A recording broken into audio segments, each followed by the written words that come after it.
But there's $68.7 billion for Xbox to acquire Activision, Blizzard, and King. And if you're asking yourself, well, what's King? Oh, well, they just make a little game called Candy Crush, which rakes in $2 billion every year.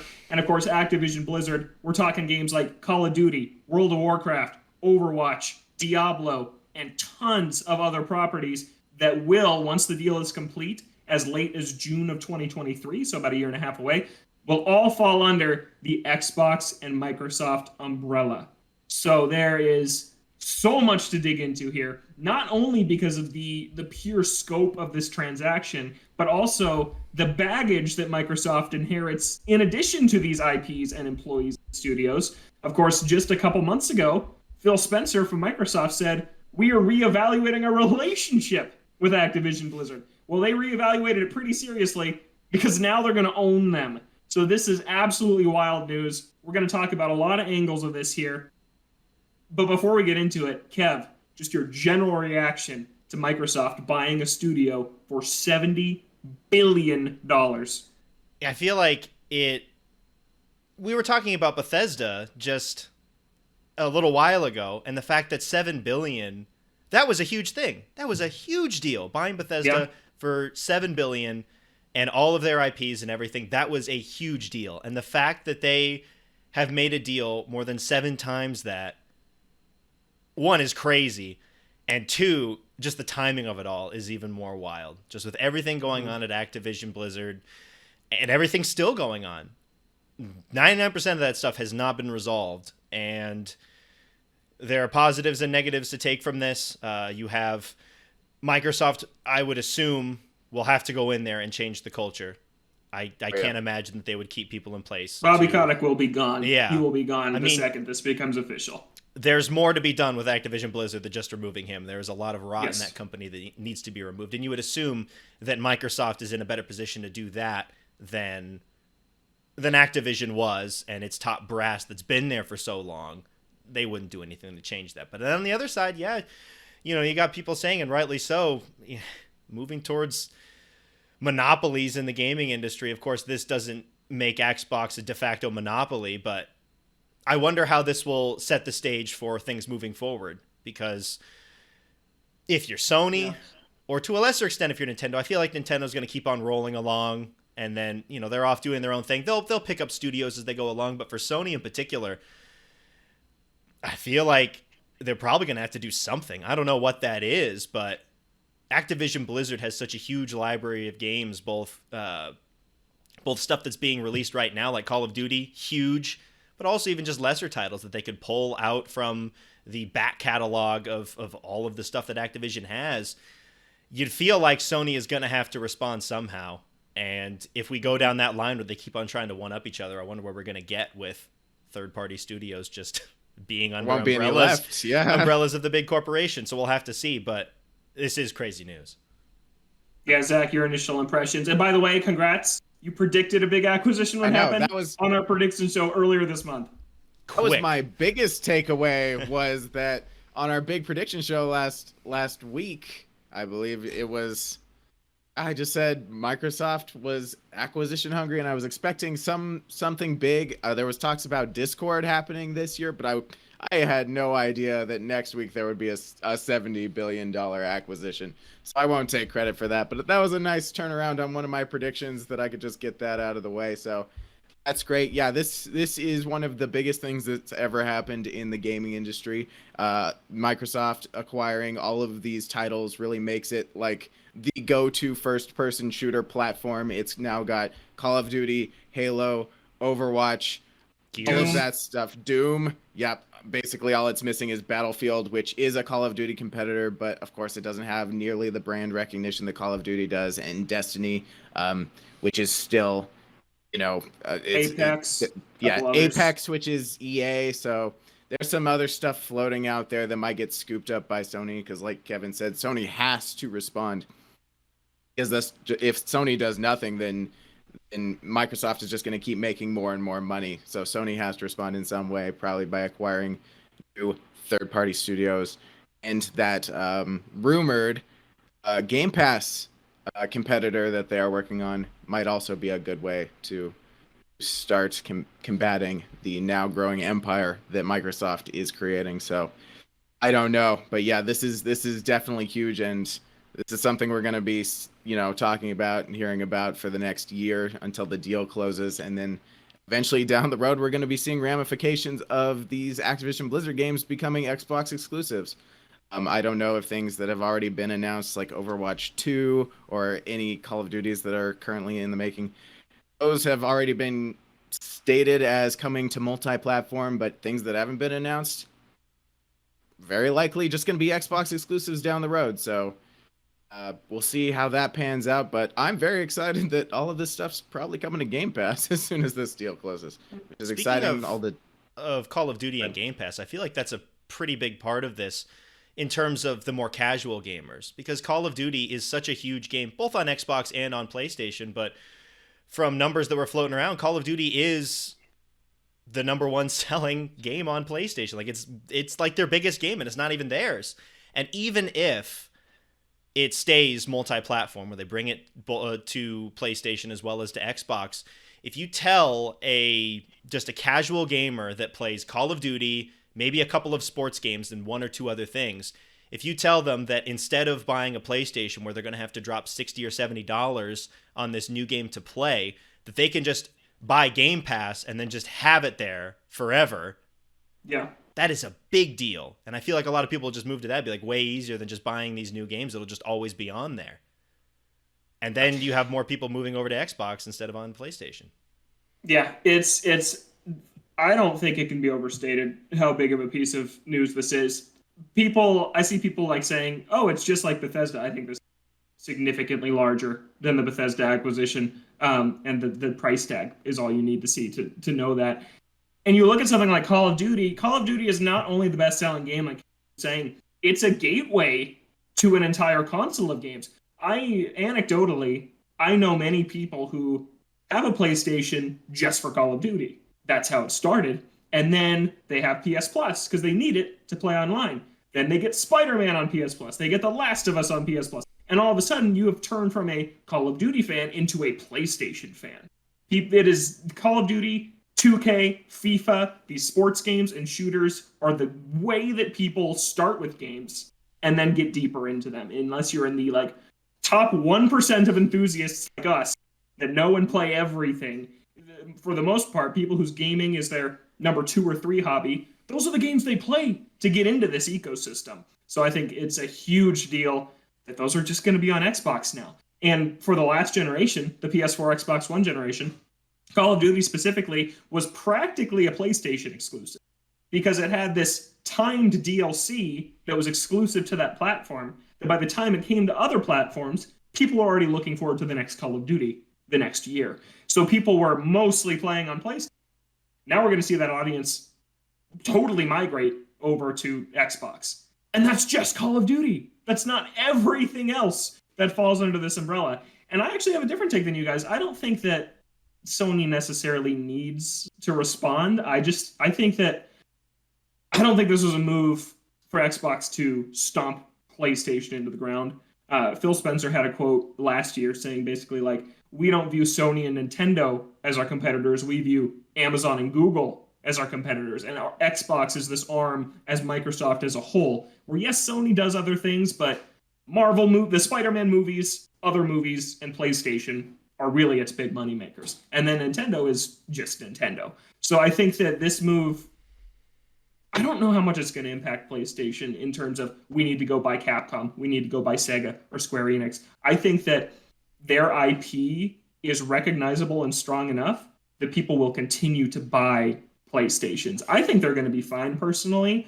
I think that this news is shattering for other reasons outside of how it impacts PlayStation, I guess. Yeah, not necessarily that it's going to impact PlayStation, because I also think PlayStation is going to be fine, but I think that they might respond just to prove a point, maybe, because making a $70 billion acquisition seems like a statement to me. Well, on the heels of the Bethesda deal, too. Exactly. I mean, say what you will about the price tags. I feel like both of these, obviously Bethesda's a lot smaller, but that's big news for both of them because they are, it's a huge bunch of IPs that just move over to Xbox. And a name we haven't even mentioned, World of Warcraft, is now going to be under Microsoft.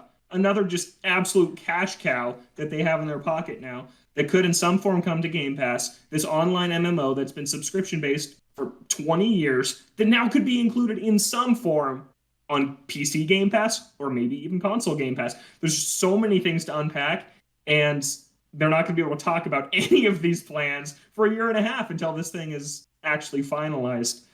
So for now, all we can do is wonder. But another thing I want to talk about is I think that this forever pushes the industry into even more of a service direction than we were even already heading in. I think having Activision games and Blizzard games on Game Pass is further showing that Microsoft wants new content on Game Pass every single month, just like Netflix. In 2021, Netflix released a movie a week on its service, which is a ridiculous amount of content they're pumping out. And I think Xbox is trying to get to not quite that level. I don't think games will ever be produced quite at that level from one individual company, but maybe one big first-party exclusive a month on Game Pass to keep people subscribing. Oh, because next month will be Call of Duty. And the month after that will be Diablo. And the month after that will be Forza. And it will just never end because they have so many studios now between Bethesda, what they already had, and this new acquisition. I think the Game Pass, it just got a lot better. But with how much they're acquiring, I think it's not too long until the price jacks up and people don't really have a choice but to pay for it because of how much Xbox owns. I mean, that's kind of the deal, right? That's, we've been wondering since it came out, like when this is going to go up in price, because you have to get people in on that ground floor. That's why they had all of those deals where it's like 3 months for $1 or, basically free. You get all of the people in, and then once they're all in and all of the games are there and that's how people play their games, then you can boost the prices up. Netflix has been doing that for a while. Every year or two, they're like, oh, we're going to... They just did this week. Yeah, we're going to... raise the prices this week. We're going to raise the price by $1 or $2 on each of our subscription plans. And people stay subscribed because they are in that ecosystem. That is how they get their entertainment. And it's easier to just stay the course and just hang out there rather than to leave because of the price change and go somewhere else. Mm-hmm. And I feel like now Game Pass has gotten robust enough in terms of both its library and the user base that, yeah, I feel like that price is going to go up relatively soon, probably once this is all done and you have a bunch of Activision Blizzard games on there. Yeah, I think so too. And I think that if I'm Sony first-party games, every new one breaks the last one's record. I feel like every time they release a new big budget AAA single player game, it's like blank is the fastest selling PlayStation game in history. First, it was, besides like Spider-Man was like the unpassable one, but pretty much like every new IP, it was Horizon, it was Ghost of Tsushima, Last of Us 2 sold extremely fast. I'm sure next month we're going to be sitting here talking about how fast Horizon 2 sold. So a take I've been seeing on Twitter is Sony doesn't try to compete as much with this arms race that I think is bad for the industry for a number of reasons, and instead just becomes kind of this boutique place for really high quality cinematic exclusives.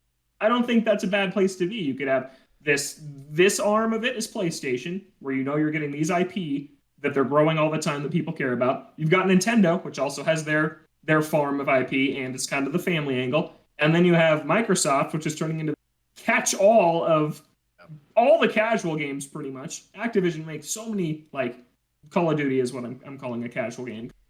People who play a ton of games usually don't play Call of Duty. They have Bethesda, which makes a bunch of hardcore RPGs, and they have all their own stuff. So I think it's actually in a pretty solid place. I don't think PlayStation should be that worried, but I do not like the mass consolidation we're seeing. I do not like the idea of these studios being locked into one place. I don't like the idea of everyone scooping other studios up in reactionary ways. An example I think of is Mercury Steam, who just made Metroid Dread for Nintendo. I love that game. Now they're doing their own thing, not with Nintendo. If Sony decides to buy them, Nintendo loses its Metroid studio. And that's bad for a number of reasons. And there's a lot of other examples of this. If Square Enix was only on Sony, they're probably turned into the cinematic Final Fantasy studio and less focus on the the Triangle Strategies, the Bravely Defaults, the Octopath Travelers, these fun, smaller things that they work on from time to time. So I don't like the pattern of mass consolidation that the industry is heading in. And that's a reason that this news didn't sit right with me, is because I think it's just going to escalate. Going back to... Zach, what do you have to say? I was just going to say that this isn't something that Sony and Microsoft can just do. There's years of negotiation that goes into these kind of things, and the third-party studios have to want to sell. I think that Activision Blizzard was definitely in a bad place, and that heavily contributed to the fact of them wanting to get out of that situation. They approached Xbox. That came out today. They approached Microsoft. Even if Sony, say, wants to buy EA for $40 billion, EA makes a lot of money. They don't necessarily have to sell to Sony unless Sony buys way over the market cap, which they probably wouldn't do. So they might not even be able to make a huge response because there's not really a lot of studios that are strong-armed like Activision Blizzard has been over the last year. Yeah. Going back to Sony as the boutique with these first-party games, is that what they want, though? Because, for an example, Logan, the big new game comes out, you play it, and then you go back to Xbox. And if that is a large majority of your player base, just having the PS5 sit and gather dust, and then when the new Sony game drops, then you're like, oh, sweet, go play that, and then swap back to your Xbox, that's bad for Sony. They don't get any of the money from third-party sales if people are buying all of those on Xbox or playing them on Game Pass. And it's probably a tougher sell if they're not selling as well on PlayStation. If everyone, I'm not saying that's going to happen right away, but maybe by the end of the generation, maybe that's something that we're talking about. That's true, but Sony is also growing their PlayStation business specifically in other ways that's going to make them a ton of money. They have this partnership with HBO to make The Last of Us show. They have an Uncharted movie coming out in a month. They have a Ghost of Tsushima movie in the works. There's a lot of other things I think they're doing that are going to contribute to their business. But yeah, that is a fair point, that you're losing out a lot when you don't have Call of Duty. You're losing out on a lot from these franchises that are going elsewhere. I still think they're going to have Warzone, which is a microtransaction machine. I still think they're still going to have Apex Legends. But maybe they do turn to a more internal focus on multiplayer experiences. Naughty Dog is working on this Last of Us multiplayer project that's going to be like its own release, and maybe that turns into a huge thing. Maybe they bring back one of their own FPS franchises to just try and make a dent in the FPS juggernauts over on Xbox's side. Maybe Killzone comes back, for example, or something of that nature. But yeah, I don't know. If they keep selling their games at $70 and they sell 20 million, and they put out 4 of these things a year that sell 15 to 20 million, and they continue to sell $500 consoles, I think they're still going to be pretty profitable. It won't be comparable to what Microsoft's doing, but Sony as a company and Microsoft as a company already aren't very comparable. They are very different. That's true. Yeah. So I don't know. It's interesting, but I just don't like the consolidation in general. And I'm worried that it's just going to get worse, and we are going to have 3 umbrellas that just have everything, and Nintendo will just become like such a speck, still doing their own thing, while everybody else is under like. Yeah, we'll see. There are some good things I think that could come from this that I want to bring up before we move on, and that is, first of all, the culture side of things, which we touched on earlier.